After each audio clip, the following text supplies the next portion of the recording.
For those of you that weren't in the room, my name is Ryan Selva. I'm a program manager at Microsoft responsible for building mobile tools. So specifically, that means cross-platform mobile tools within the Microsoft ecosystem, not just for building Windows apps. For those of you that know and love Windows apps, we also enable developers to build iOS and Android apps through technologies like Cordova, Xamarin, React Native, NativeScript, all those lovely, lovely web technologies that most of us here feel most comfortable in. I'm here today because Sandeep and I met each other at Build conference a few months back and started talking about the possibility of bringing Sencha extension to VS Code. And so our teams collaborated a little bit and have brought you early access to a VS Code plugin for Ext JS.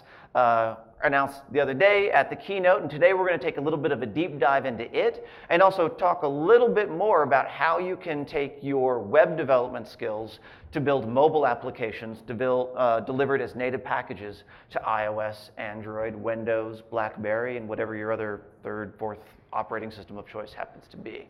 Sound like fun? All right. Cool. So the agreement that I make with all of my audiences, especially audiences in nice, comfy rooms like this, is that you are encouraged to interrupt me as we go along, right? We're all technology enthusiasts in the room. We're all friendly folks. So if we start to go into any subject where you're like, I'm not really sure what's going on here, raise your hand, interrupt me. Let's talk about it. Let's geek out and learn something about the technology. Sound good? Excellent. All right, cool. So I just kind of want to start by setting the stage for the opportunity around mobile development. So this particular graph here comes from a Vision Mobile survey from earlier this year. And it was taking a look at all of the different kind of development platforms and target devices for enterprise and professional developers. So 42% of professional developers are building mobile apps today. That shouldn't come as a surprise to many of us since mobile devices are such an important part of our lives. But that's kind of the developer base at large. If you were to compare that down, or you just kind of narrow that down to just enterprise developers, only about 17 of enterprise developers are really invested in building mobile apps. And what that says to me is that enterprises are kind of a little bit behind where the rest of the consumer market is. Now, some of you may be familiar with this technology adoption curve. Who's seen this before? Yeah, a few hands on the, all right, cool. So the technology adoption curve was first proposed by a professor over at the Chicago, one of the Chicago schools. And it essentially says that as a technology comes into the market, it follows a natural path. You've got your innovators there on the far left. These are the people who are extremely risk tolerant. They're just out there blazing trails and burning fires, and they don't care what sort of destruction they leave in their path, right? They're just there to break things and to create. Not too far beyond that, you've got early adopters. Early adopters are those who are also risk tolerant, right? But only want to work with technologies that have really kind of got a toehold. It's not until you move into the early majority and the late majority that you start to see mass adoption. Now you'll notice that there's a bit of a large white kind of stripe there in between the early adopters and the early majority. That is often referred to as the chasm, right? The chasm is difficult to cross because for a technology to mature enough to move past early adopters into early majority, it needs to achieve a level of stability, of reliability, of just sanity in order for the mass market to adopt it. Now, for mobile applications, we're clearly in late stage. Every single one of us has probably got a smartphone in our pocket. We've probably got 50 different apps and games and whatever on it. And so the consumer market is pretty far along on that. But as evidenced by the fact that only 17% of enterprise developers were working on mobile applications, what we see is that in the enterprise market, we're just there in the early majority, right? We've just crossed the chasm as enterprises start to think about how they bring their applications, all of their systems, all of their data, all their services onto mobile devices. Now, what that really means is taking all of that data that we've traditionally kept in our desktop applications and starting to democratize it or to multiply the endpoints that we reach. So this particular kind of visualization was really kind of brought to us by the folks over at Forrester Research. A guy by the name of Jeffrey Moore first proposed it, I think, about 4 years or so ago. So the foundational line of business applications, these are kind of the systems of record. These are the giant, massive databases where we're keeping all of our data and where we're warehousing it in these super secure locations, often if you're in the enterprise, on-premise, right?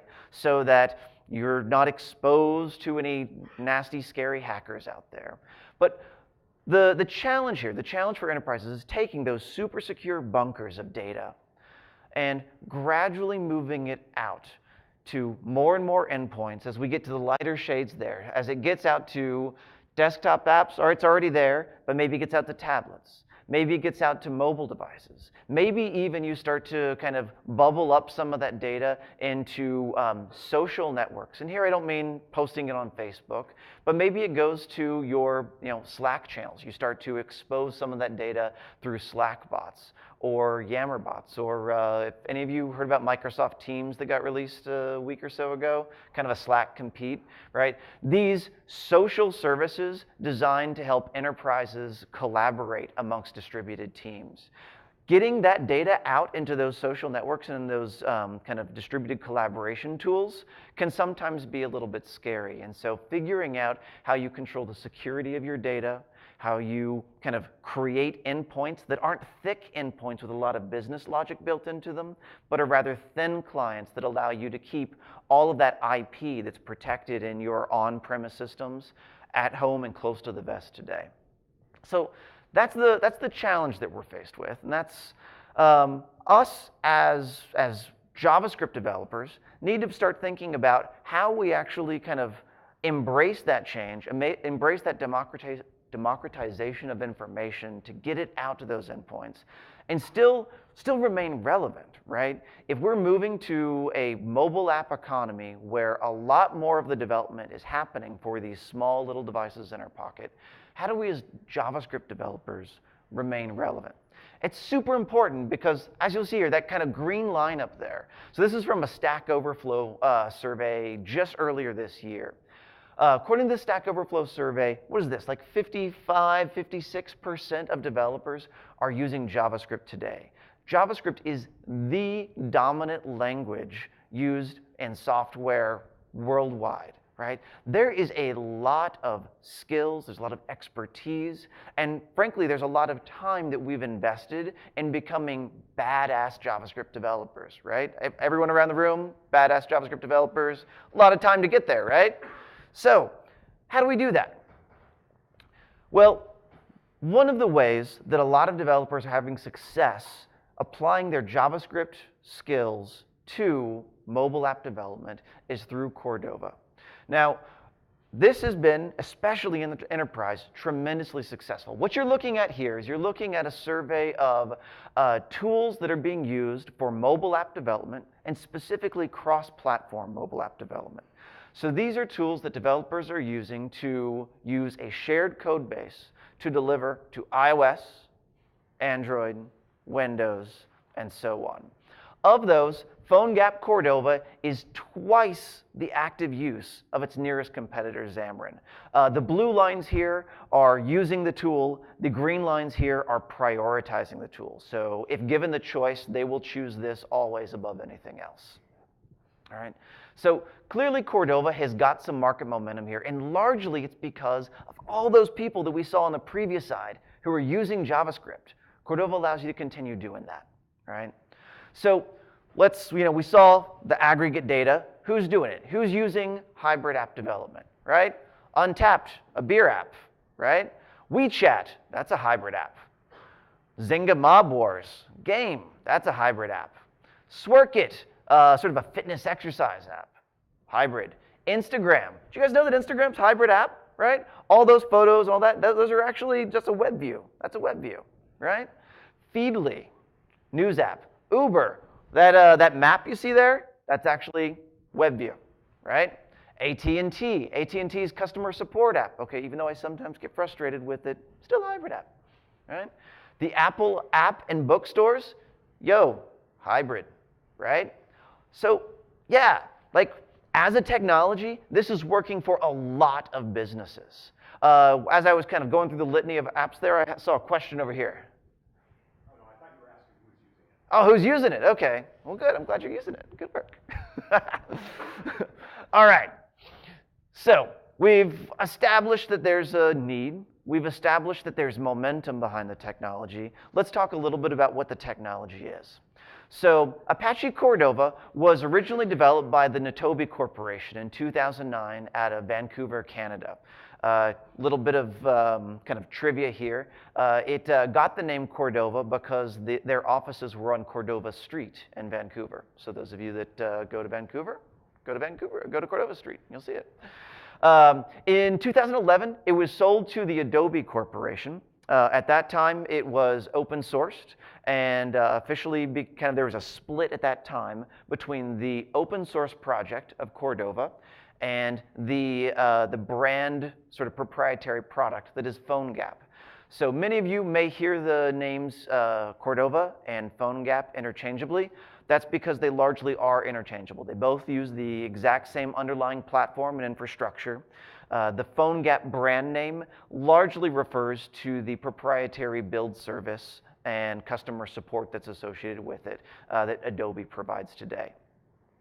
As terms of open source project, it is supported, that is to say Cordova, is supported by some of the behemoths of the technology and software industry.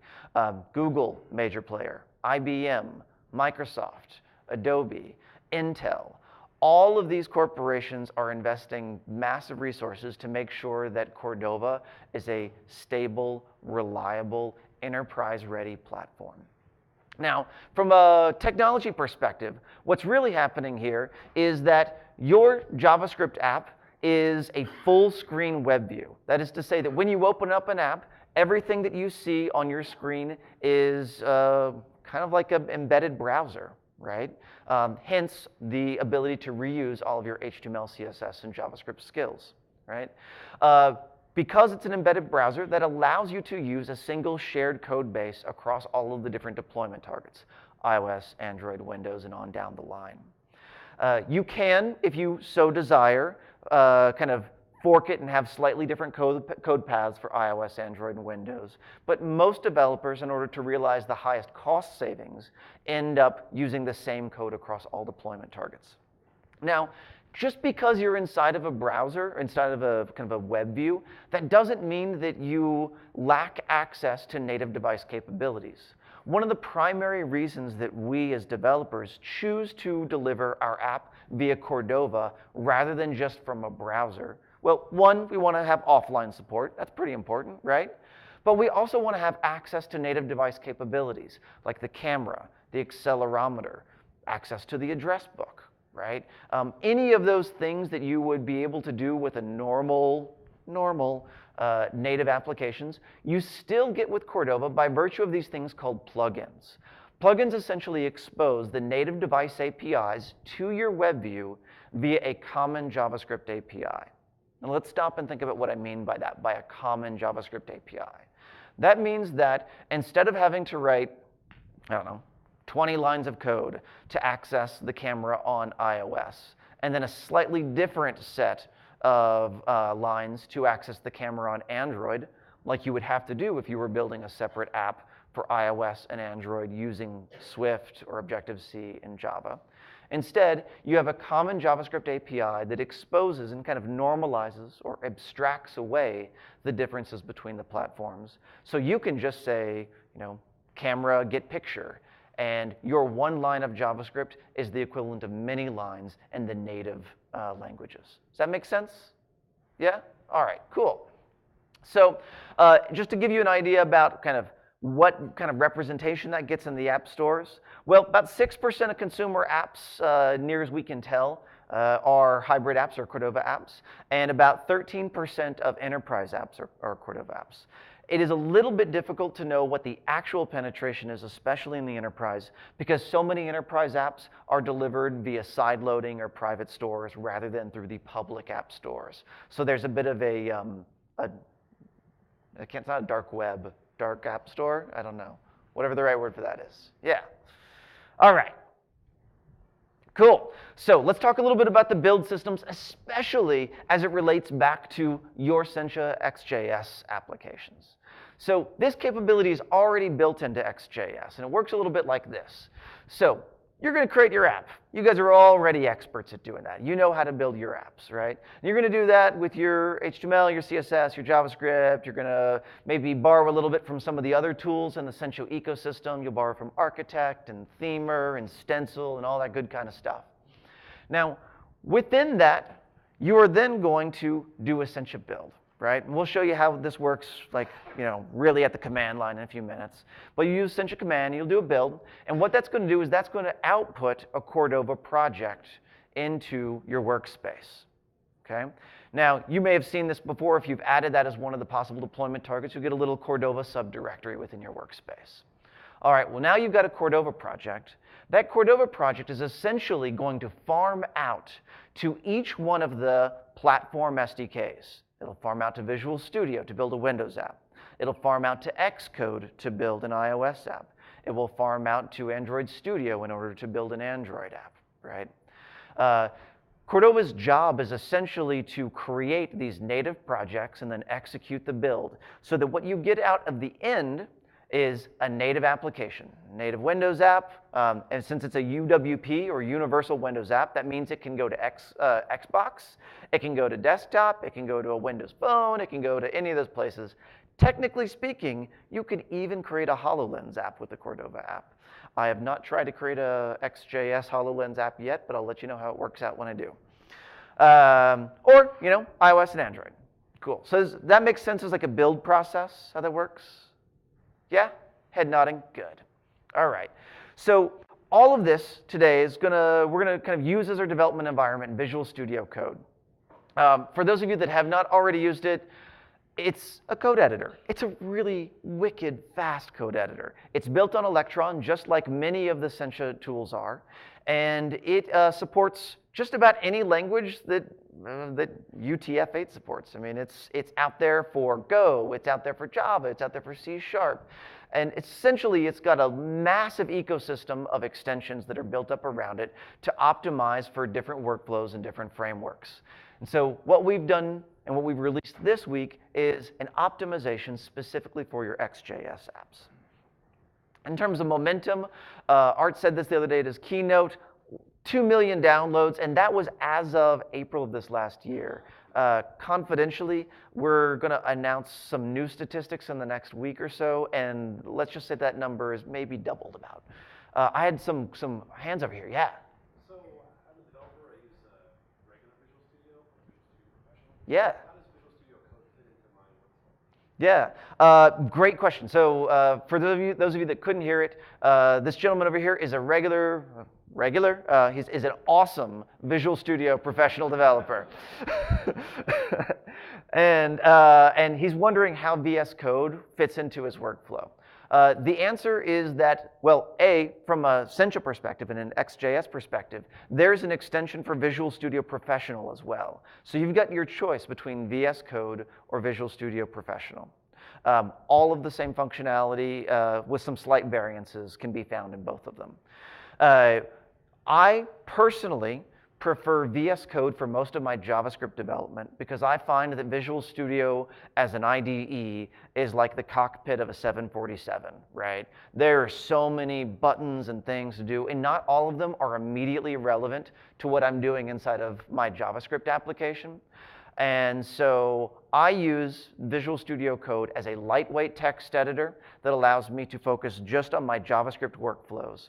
And when I say lightweight, I mean, for those of you that have tried to install Visual Studio before, it's a massive beast. It's multiple gigabytes, right? Visual Studio Code is about 50 megabytes, so much faster startup. And Visual Studio Code is cross-platform. Because it's an Electron app, it works on Mac, it works on Linux, it works on Windows. Today, at least, Visual Studio is a Windows-only application. And so if you want to go to other kind of operating systems, VS Code is a great way to get there and get a lot of the same, but not all of the same features in VS Code. Does that make sense? Awesome. Great. Okay, cool. So with that, I want to kind of bring up the man responsible for architecting and really kind of innovating with the code plugin, the Ext JS plugin. Ladies and gentlemen, Sandeep. Yeah, thanks. You guys can hear me? Yeah, so Ron, great start to the talk. Totally. And thanks for coming to this SenchaCon, your first SenchaCon? My first SenchaCon, and I wouldn't miss the next one for the world. Okay, awesome. Yeah, so I'm a product manager at Sencha. I've been responsible for creating many of the tools that hopefully many of you are using. Since last SenchaCon, we launched Stencils, Architect, new version, launched Inspector, Themer, different plugins, and I'm really excited about Visual Studio Code plugin. You know, the art yesterday announced 1,000 more customers in the Sencha family. That there are more than 85,000 downloads for all of Ext JS tools since last SenchaCon. But I think the Visual Studio Code is going to surpass that because Visual Studio Code is going to be available in Standard, Pro, and Premium.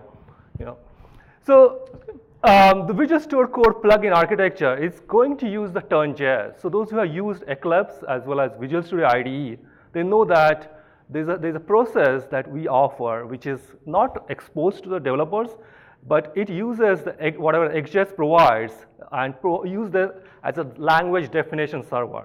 So it basically goes and looks at your application, looks at your framework, and construct a definition that the plugin uses to provide the IntelliSense and code completion. Yeah. So what I hear you saying is, when I'm using the Visual Studio Code plugin, I've got the same shared services that are provided in my WebStorm plugin, my Eclipse plugin, my Visual Studio one. Yeah, WebStorm is a little bit different because Okay. WebStorm we started development early and we created kind of customized version for them, and then we see. realized, okay, this is something we can standardize, and from that time onwards, for any new plugin, Eclipse, Visual Studio, and now Code, we have it standardized on So Turn.js. you're saying the VS Code one's better? This is going to be better. Yeah. All right, I'm teasing him. I'm teasing him. All right. Cool. All right. So we got shared architecture between all of them. Yeah, and That's then Sencha command is a build tool that you can use across these plugins and provides all the build functionality. All right. All right. Cool. All right. So you said works across all the different packages, Yeah, right? Which is yeah. good. Supports XJS 4 Plus. 4 plus, 4 yeah. plus support. non-minified versions, right? Yep. And I heard a lot of grumbling and hand raising about the upgrade experience. I think at the keynote the other day, no upgrade required. Yeah, when you upgrade the frameworks, the way the Visual Studio Code plugin works, it looks at your classes, custom classes, frameworks, and after opening, it gets all the information. It usually does an analysis of your code. Yeah, it does the analysis of the code. So upgrading a framework, you don't need to download the plugin again, Okay. or new version of plugin. So it can respond to your code at whatever stage you're at. Yeah, yeah. Okay. All right. Cool. Your unminified versions, so if I make a build for a visual mat, then I cannot import those to that. Yeah, for development, I would hope you'll use the non-minified version and have all the IntelliSense code completion support. And when you go to production, when you want to actually deploy it, then you use the non-minified. I cannot go back. Yep. Yep. Okay. All right. Cool. So we're going to go through 6 different features here. We're going to talk a little bit about IntelliSense, code generation. We'll talk about code navigation. We'll talk about debugging, go into documentation.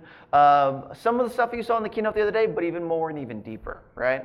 So let's do it. Let's code. Let's actually get into the product and use it, not just from a VS Code perspective, but from a mobile perspective, right?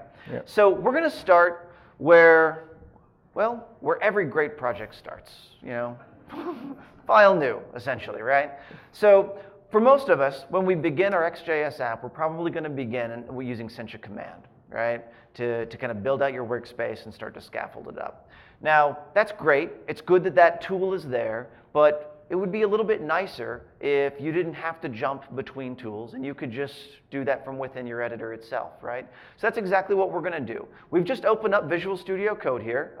Notice, lightweight, not a lot of distractions. But we've already installed the Sencha extension. And in that, you'll see towards the bottom of the context menu there, we got a bunch of Sencha-specific options that are available to us. We're going to start by scaffolding out a workspace. In this case, we're going to build a modern app. So let's go ahead and do that. And you know what? So that they can see what's going on behind the scenes, can you open up the output panel? Yep. I'll let you go through the step 1, 2, 3 if you want. There we go. So VS Code will give complete transparency to any of the node processes that are happening kind of behind the scenes. So what we're doing here is we're actually invoking a node process with Sencha command. And you'll see here that Sandeep's got a couple of kind of like a little wizard that we're going through. We're naming the app. We're kind of giving it a location where to place the workspace. And we're telling it where the location of our SDK is so that it can reference back to a common SDK as necessary. So here we are. Okay, give it a name. Yeah, let me start. Modern app, I need to make sure the starter. I need to give the correct Ext JS framework location, and I believe it is in VS Code. Okay. Let me just make sure. Yeah, that's confirm you get the right spot. That's important. All right, it's in the VS Code. All right, so that's correct. And then you select the theme. How about material? I like material theme. Let's do it. Okay, so there you see in the output pane there, we're kind of going through the steps here, and this is all the same, this is the exact same process. Essentially, we're invoking Sencha command here in order to do this. So we've got all the output streaming out there, and you'll see that over in our Project Explorer there, that you'll start to kind of get some of the folder and the directory structure to fill out for us. Brilliant, there it is. Copied it all over. We've got our workspace created. Okay, so from here, we've got a kind of your standard starter project. Let's start up a watch, right? So for that, we're gonna, again, not go to our command line, but we're just gonna stay within the editor itself, and we're gonna invoke the watch from the context menu. Once we do that, out of the output pane, we're gonna grab the location where we can kind of bring into our browser. Usually that's at what, 1841 is the port usually? Yeah. Something like that. Hopefully today it's still trying to index the file. So that's the part where it takes the application, looks at the framework, start indexing. Yeah, so let's actually call attention to that. Oh, it's done with the indexing now. Yeah. So good thing to point out here, in the bottom left-hand corner of your IDE, of your editor, that blue stripe, right now it says stop app watch. A moment ago, it was saying indexing 38%, 52%, whatever. That's kind of your status bar to let you know what's going on in the background thread. When it was indexing, that was turn.js indexing our project, right? Okay, so we've got our watch started up here. Let's kind of jump into some of the actual code and see kind of some of the productivity accelerators that are available to us as we're editing. Yeah. All right, so from here, let's see here. I want to go over to main.js. So from within here, let's just add like a little tab to the bottom of our app. It's already a little kind of a mobile app. We're going to add a little tab to the bottom for, I don't know, unicorns. Let's add a tab for unicorns, okay? All right, so as Sandeep is going through here, I want you guys to watch how our IntelliSense is bringing up all the different options that are available to us. So that IntelliSense is completely contextual to your project, to where you're at within your project. It can be invoked at any time by hitting Control Space, or just as you're typing along, it's going to give us lots of options. So Sandeep has called it unicorn. We're going to give it a type. Cool, we're going to panel, all right. So with that panel, we're probably going to want to have, on the title bar there, we're going to want to have some icons. Some icon there, yeah. Let's add in some icons. But you know what, as we're adding in icons, I do not remember any of the font awesome. Do you guys remember any of the font awesome icons, sort of ish? All right, well, let's use our documentation function here in order to jump quickly to that. So we've got the icon property triggered. We're gonna hit F1. We're gonna get over to our documentation. All right, it contextually brings us up to the documentation for the icon property. And from within there, if I'm not mistaken, yep, there's a link there to the Font Awesome library. It's going to be so cool. Does Font Awesome have a unicorn emoji or icon? God, I hope so. I really, really hope so. How about you just use asterisk? Okay, we'll use the asterisk. I had my heart set on a unicorn.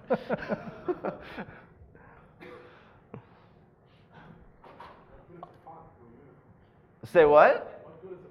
What good is a font without a unicorn? I completely agree. I recently changed my, you can have your signature for mobile phone. I changed it to sent by emoji for unicorn because I'm a 13-year-old girl, I guess. I don't know. All right, cool. So now we got the last of it in. All right, all that should be good to go, yeah? So from here, what would it be like to actually kind of navigate around and kind of get a look at kind of where the rest of our code is? So from here, I would love to be able to jump around to other parts of the document and kind of like get a better feel for what's available. So for this, VS Code provides kind of baked into it some of the same productivity gestures that if you're a Visual Studio developer, you may already be familiar with, right? So you can, do we have it? Yeah, there's our unicorn tab with an asterisk. All right, it's our, oh wow, I was going to make a Kurt Vonnegut joke there. So, for those of you that know Kurt Vonnegut, you would have gotten that. All right. All right, so main list. We're going to use our code navigation features. So from here, we can right-click, and we can say, you know what? I wonder what this main list is like. Let's peek that definition. So this is super cool. I always get kind of giddy when this happens. I don't know why I'm excited by this feature so much. It essentially opens up like a space hole time warp thing to our other document, right? That gives us a view into that file's definition. And from here, we can even make edits directly within it. So if you wanted to add a comment, for example, you could. While he's adding the comment, I had a question right here. Yeah, can you tell me what kind of coffee you're drinking this morning? It is premium Aria blend. Hey, we should have more Sencha on speaker like him, right? All right, everyone's staying with me though, right? Fast enough that I'm keeping, all right, good. I like to keep the folks entertained, right? All right, so we have peak definition, but that just opens a little window into our document. If we actually want to get to the document itself to kind of stretch our legs, do some real coding, then we're just going to right-click and go to definition. And that'll jump us right on over to it. The beauty of this is that this works for anything that IntelliSense works on. We can do all of these code navigations and productivity things directly within those objects, those classes, and those variables.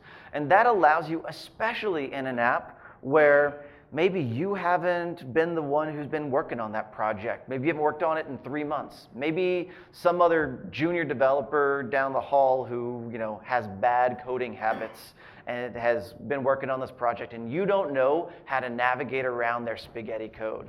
Being able to do things like peak definition, go to definition, and kind of get IntelliSense all around your project helps you have a much better view of kind of what the shape of that code looks like and how you can actually be effective in the hour that you've got to fix a bug, right? All right, cool. Anything else you want to show here? No, I think let's continue with the presentation. Okay, all right, let's keep on going. So I was talking about like walking into someone else's code. Let's do that. Most of us don't spend our days working on, empty blank project. We spend our days working on a project that has been around for months or years, right? Work on, as they say in the industry, a brownfield project, right? So that's exactly what we're going to do. We're going to work on a brownfield project, and in this particular case, we're going to work on the SenchaCon app. Most people here have the SenchaCon app already installed? Yeah? Okay. For those of you that don't, let's take a quick look at the SenchaCon app. You want to bring it by? Yeah. So I have the SenchaCon app on my phone. Let's try to see if I can show it up here. Find devices. Yeah. So we're just using for this a little Chrome extension called Visor. And Sandeep's got it on his really fancy Android phone. I hope it shows. Let me restart. Chrome's got to restart, do its little thing. That's okay. Launch. We're just going to kind of take a quick little tour of the SenchaCon app for those of you that aren't already familiar with it, so you know at least basic look of what we're dealing with. It's a conference app. As you might imagine, there's a schedule, there's a calendar, there's maps and things like that. It's your standard conference app.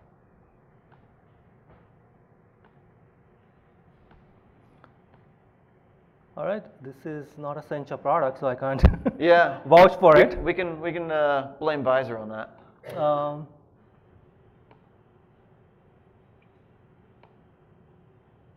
We'll give it one more try. If that one doesn't work, I think most of these people have seen a conference app before, so we can skip it.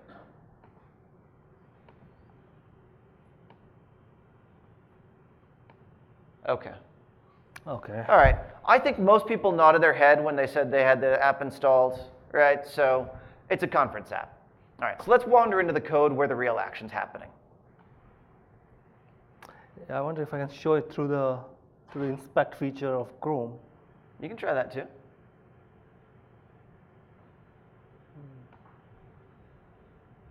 Okay, I think let's continue and I'll see if. Okay, great. All right, so we're going to go into the app itself. So one of the things that is great about web development, truly great about web development, is when you screw up, you can just post a hotfix to the server and pretend it never happened, right?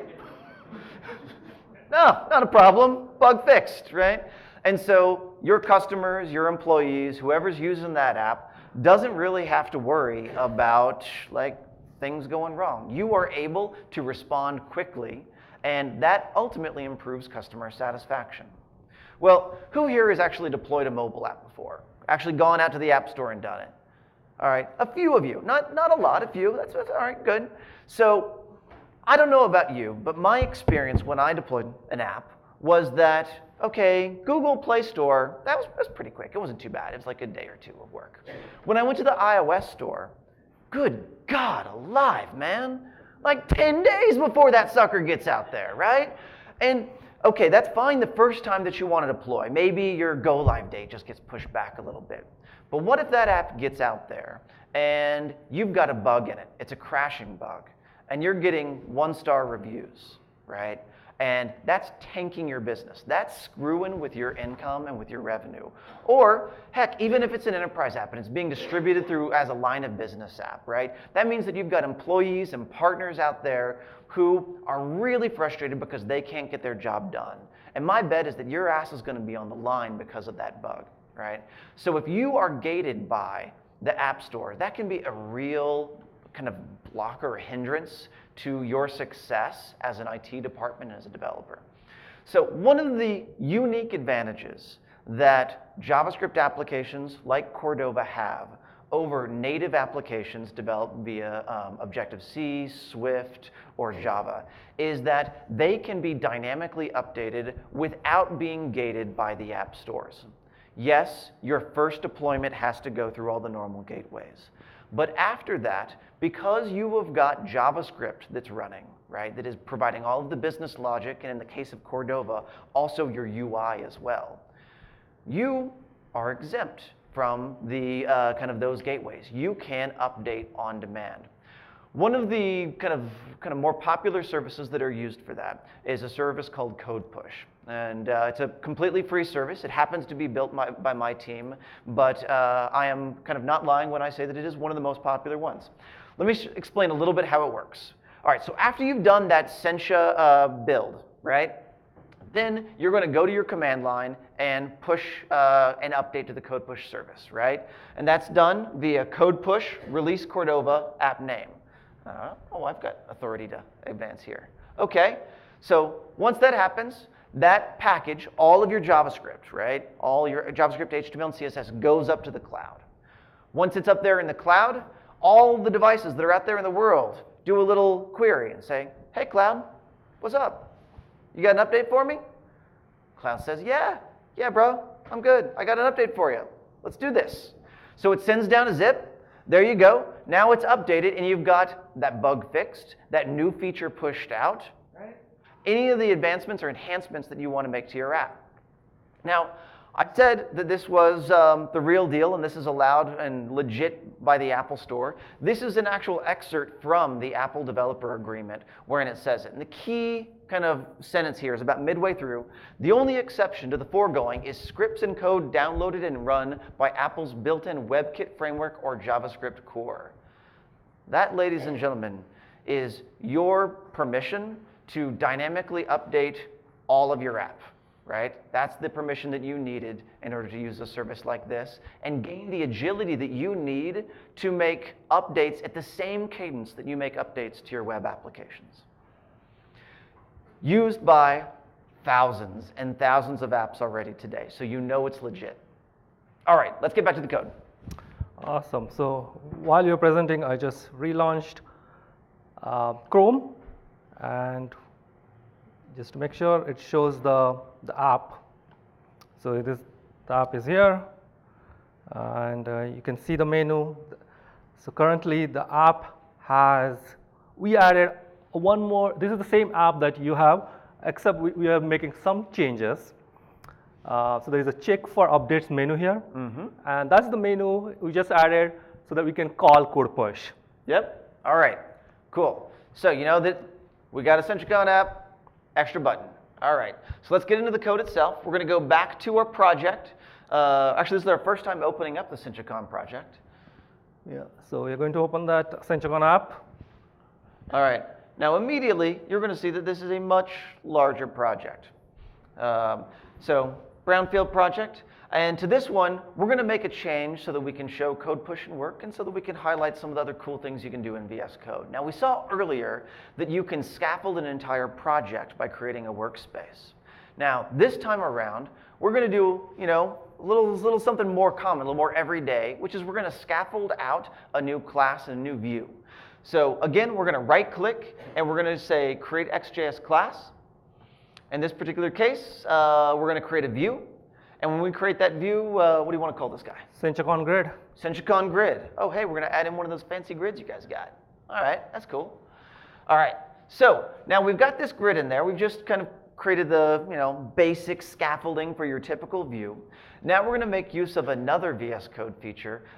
We want to sort of airlift a giant piece of code into here. Well, for this, we're going to make use of code snippets. Code snippets are exactly what you'd expect they are. I'm sure you're familiar with them from other IDEs. In this case, we're going to add in a code snippet, which we've called metric. Metric, yeah. This is a giant code dump of a big grid, right? But this one, we have not done the work to actually format it properly. Creating an opportunity for ourselves here. So in this case, to make that code all pretty, we're going to right-click in the document area. We're going to say Format Document. And it's instantly going to do all the nice tabbing and spacing that we want on it so that it makes it a little bit more legible and quickly kind of updates our document. All right, so now we've actually got this guy in here. We're going to need to create a navigation item to get to this screen. So you've already just kind of comment out that guy. And this is going to add another menu item to our swipe out menu, our code menu, right? All right, cool. Did that get everything for us? Yeah, I think that's it? That's good. So right. we added a piece of code, JavaScript code, and let's see if we can get that onto my phone. All right, love it. So step one, Sencha build. Yeah. All right, so let me go. So this is the Sencha application directory here.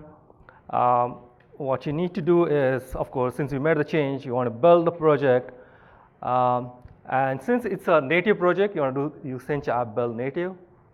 As you know, the native is a build config, and you can see that in the app.json file here. The native build config here. And it is using Apache Cordova, and the platform is Android because we want to get it on the Android phone. All right. And this is doing the Sencha command doing its magic. Builds are like the least sexy part of any demo on stage. You're just kind of going to stand there and be like, yep, there's the command line. Yep. Spool it out. Set up the build within VS Code. Kind of set that command. Yeah, actually, that one is available today via the command palette. Now, because on this particular one, we're adding in some extra like parameters and options to it. It was not pre-canned in the extension, but you can set up your own customized build tasks within the user preferences file within VS Code. If you like, I'm happy to point you to the documentation afterwards. It's pretty easy to find on the VS Code website, though. And you can even, like, let's say that you've got gulp tasks that you use, or grunt tasks that you use, or any one of those other task management tools. You can even create your own tasks for those and invoke those directly from within VS Code as well. All right, was our build successful? Yeah, so there's a Cordova folder here, just got updated with the new code that we added. Let's go in the Cordova folder. Yep. And let's use the magic of code push. All right, so remember when we showed the kind of the workflow before, it was a Sencha build, then it was a Cordova build, and then that went out to Visual Studio, Android Studio, Xcode to do the builds. In this case, because the native package has already been installed on his device, we don't have to do the native build again. We only needed that JavaScript build to happen. So what we're going to do is we're uploading the output, the HTML, CSS, and JavaScript output of our Sencha build that went into our Cordova folder, and now we're going to zip that up and put that in Azure. Once it's in Azure, then our devices can query it, say, do you have an update, and pull down the zip. So while you're talking, it's super small, but hopefully people can read it. It had upload progress, and that was it uploading to Azure right there. So now our zip file is up in the cloud. Now we should be able to update. We should be able to. So All right. let's go Let's in the see app. if the magic squirrels of the interweb have. Yeah, so right now we don't have that menu spun here, around. right? So let's go and check for updates. Check for update. Make sure clear here, and click on the check for update. So it's saying downloading update. I don't know whether people can see that. Can people see it in the console? It's a little small, it's a little tiny, but you should be able to see in the output window of Chrome there that it's downloading an update. Now, usually you would want that update to happen at a convenient time for your users, right? You would want it to happen maybe the next time the app starts up or the next time the app resumes. Because we wanted to optimize for this demo, we had it immediately update, immediately upon clicking check for update. So, update is happening there. Is it restarting? Let's see. Let's go back and inspect the app, and okay, it's there. Let's see. All right. All right. There is this menu here, Sencha Metrics. Right. You guys can see it here. Second one from the bottom. Let's click on it, and now we've got a grid in there. So we went through the entire web publishing process for a native packaged application, right? Now, the super cool thing is that, would you mind here, let's go back to the code, and let's go into, I believe it's main.js.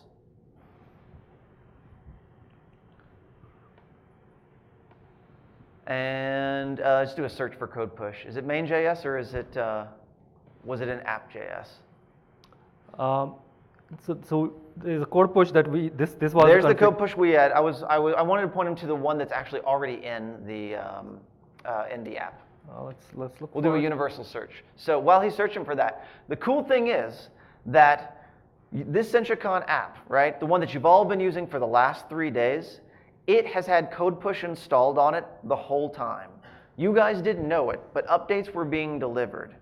What it was doing is every single time you either resumed your app or you started your app up for the first time, it was doing a check to Azure, and it was looking for an update. And when it found that update, it was downloading it in the background. And when it was downloading in the background, it just stayed there silently until the next time you resumed that app, and it updated it silently then. So you guys, this whole time, have been getting app updates, but it's completely invisible to you as a user. And so we added this pivot grid, which is the premium component in the mobile application. Yeah. And it has the list of all the companies sending their people to different sessions within SenchaCon. Awesome. All right. So let's bring it back to the slide deck here.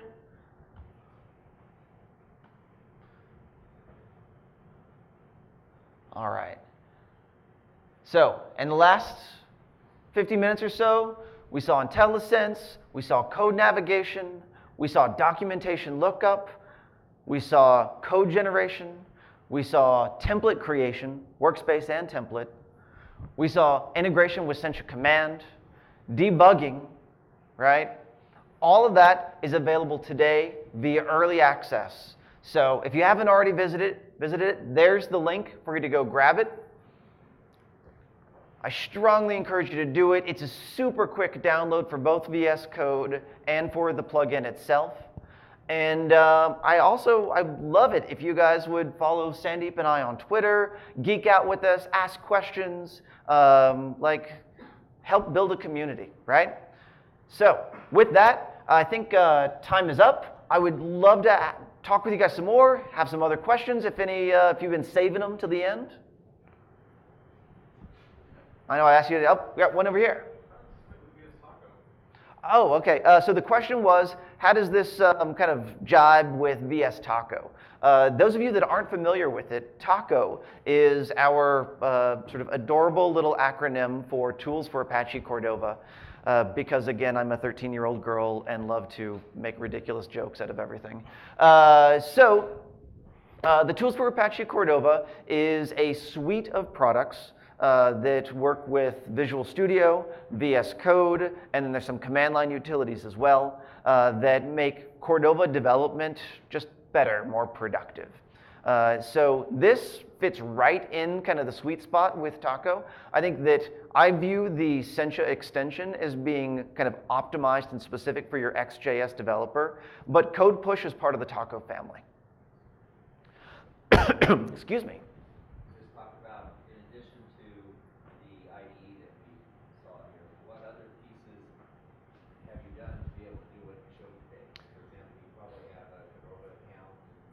Yeah, so the only thing that we didn't show installing the Sencha extension, right? But that's an obvious one. For the Code Push account, there is a sign-up step for that. It's basically just like create an email address and password. The Code Push service is a completely free service, and it's a standalone service. It's not tied to necessarily anything else. So you would have to create your Code Push account, and then we did not show creating a deployment key. You need to essentially create a bond of trust between your application and all of the devices that are out there. And so creating a deployment key is an extra step that's created on a per app basis. And you probably also want different deployment keys for different deployment environments, like staging, production, test, and the like. All of that documentation can be found at codepush.tools. Yeah, so for this demo, we created our own deployment key. If we have used the production deployment key, then all your apps would have been updated with this pivot grid. I wanted to update the live one, but they wouldn't let me. But we say we are an enterprise company. We don't do that live. Yeah. I know, all my fun, man. Okay, so we are completely out of time. I would still love to geek out with you guys. Let's talk out in the hallway. Otherwise, enjoy the rest of your time here. May you all win at the blackjack table or wherever it is. And again, thanks for coming to Sencha. Yeah, Thank you. Thank you for having me.